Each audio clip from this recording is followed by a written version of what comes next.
बघत, ते दांडा जाड झालाय की तो व्यक्ती जाड झाला तर कोणच बघत नाही, कोण ढुंकून पण बघायला बघत नाही. म्हणून ह्या गोष्टीची जाणीव सिंधुदुर्गाच्या आणि कोकणाच्या जनतेने केली पाहिजे. हे आमचे जे काही प्रतिस्पर्धी आणि विरोधक ज्याला आपण म्हणतो, छत्रपती शिवरायांच्या नावाचा वापर फक्त राजकारणासाठी करायचा. केसरकर साहेब, आपल्याला आश्चर्य वाटेल, आज मुद्दामून तुम्ही राहुल गांधीजींचं ट्विट बघा, याला आता चपलानी मारायचं की बुटानी मारायचं हा आता पर्याय. म्हणजे अशा लोकांना हे आपल्या देशाचे नेते म्हणून पाहतायत.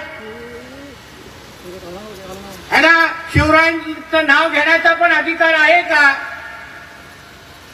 हा खरंच विचार ह्या पुढे महाराष्ट्राच्या आणि देशाची जनतेने करायला पाहिजे. ज्या नालायकाला शिवरायांची जयंतीच्या दिवशी अगर श्रद्धांजलीचा उल्लेख अगर तो करू पाहतोय, तर त्याला परत या महाराष्ट्राच्या भूमीवर पाऊल ठेवायला द्यायचं का? हा विचार महाराष्ट्राच्या जनतेने या निमित्ताने करायला पाहिजे. म्हणजे नुसतं शिवरायांच्या नावाने राजकारण करायचं आणि अशा पद्धतीची भूमिका त्या वेळी घ्यायची. म्हणूनच त्या लोकांना आता घरी बसवलाय ना. तिसरा टर्म दिलेला आमच्या आदरणीय मोदी साहेबांना परत एकदा नेतृत्व दिलाय. आणि त्या दिवशी मोदी साहेबांनी लोकसभेमध्ये चांगला उल्लेख केला की बाबा आमची फक्त तिसरी टर्म झाली आहे, अजून 25-30 वर्ष बाकी आहे, फक्त तिसरीच आहे.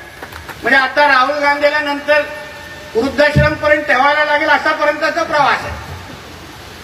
आणि म्हणून आपल्याला या सगळ्या गोष्टीची दखल जनता म्हणून, मतदार म्हणून ह्या निमित्ताने निश्चित पद्धतीने घ्यायला पाहिजे. महाराष्ट्राचं सरकार म्हणून आम्ही आपल्याला विश्वास देतो. आमच्या पीडब्ल्यूडीचे केडी आहेत, दिवस रात्र काम करतायत. त्यांनाही हा डाग पीडब्ल्यूडी वरचा पुसून टाकायचा आहे. कारण का त्यावेळी ज्या पद्धतीने आमच्या सिंधुदुर्ग असेल, आमचे महाराष्ट्र असेल, आमच्या पीडब्ल्यू खात्यावर जो काही काळा ठपका लागलाय, केनीजी ह्या निमित्ताने आपण कृतीतून तो पुसून काढायचा आहे. आणि लोकांना अभिमान वाटला पाहिजे, लोकांनी कौतुक करायला पाहिजे किंवा अन्य राज्यांनी या प्रकल्पाचा अभ्यास करण्यासाठी इथे आला पाहिजे की बाबा ज्या पद्धतीने महाराष्ट्राच्या सरकारने त्या मालवणमध्ये ज्या पद्धतीने पुतळा उभारलाय, स्मारक उभारलाय, तो आम्हाला आमच्या राज्यात पण उभं करायचं आहे. अशा पद्धतीचं कौतुक करण्यासाठी लोक इथे आले पाहिजे. या पद्धतीचं काम तुमच्याकडून अपेक्षित आहे. बाकी सगळा पाठिंबा आमच्या तुमच्याबरोबर आहे. वेळोवेळी आम्ही तर तुमच्याबरोबर आढावा घेतोय, कलेक्टर आढावा घेताय. मी आमच्या एसपीना पण सांगेन की तुम्ही नुसतं स्मारक बनत असताना पर्यंत थांबू नका, बनताना पण तुमच्या पोलिसांना इथे लक्ष ठेवायला सांगा. कारण का मस्ती करणारे लोक आपल्या इकडे कमी नाहीत, ज्याचे उल्लेख निलेश साहेबांनी आपल्या भाषणात केलेला आहे. कुठलाही गालबोट या प्रकल्पाला लागता कामा नये, याची दक्षता प्रशासनाने या निमित्ताने घेतली पाहिजे. हे मी जिल्ह्याचा पालकमंत्री म्हणून या जिल्ह्याच्या प्रशासनाला सांगून जा. कारण का ह्या आता जिल्ह्याचं नेतृत्व असेल, महाराष्ट्राचं नेतृत्व असेल, या भागाचे खासदार स्वतः राणेसाहेब आहेत, आमदार स्वतः निलेश साहेब आहेत, राज्याचे मुख्यमंत्री स्वतः फडणवीस साहेब आहेत, उपमुख्यमंत्री आमचे शिंदे साहेब आहेत, दुसरे उपमुख्यमंत्री आमचे अजितदादा आहेत. आता आमच्या ह्या राज्यामध्ये अशी कुठलीही चुकीची घटना परत घडता कामा नये याची काळजी आमच्या प्रशासनाच्या माध्यमातून घेतली पाहिजे. तुम्हाला जी मदत राज्य सरकार म्हणून, जी मदत पालकमंत्री म्हणून तुमच्या मागे उभी करायची आहे, जी ताकद उभी करायची आहे, ती आम्ही निश्चित पद्धतीने उभी करू. एवढा विश्वास तुम्हाला मी आजच्या निमित्ताने देतो. आज मोठ्या संख्येने आपण शिवप्रेमी म्हणून सगळं इथे आलेला आहे.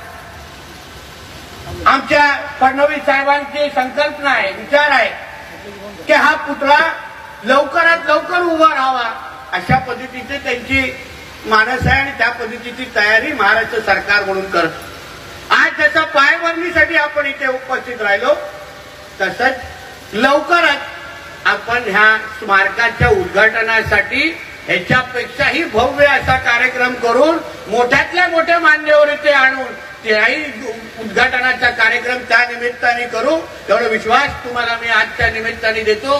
परत एकदा सगळे मान्यवर इथे आलेत. या राज्य सरकारच्या कार्यक्रमाला त्यांनी आशीर्वाद दिले. आवर्जून आमचे कोळंबकर साहेब पण आहेत. चांगला पायगुण आहे. कोळंबकर साहेब पायभरणीमध्ये आले म्हणजे आता सगळं सुलभ होईल असा माझा विश्वास आहे.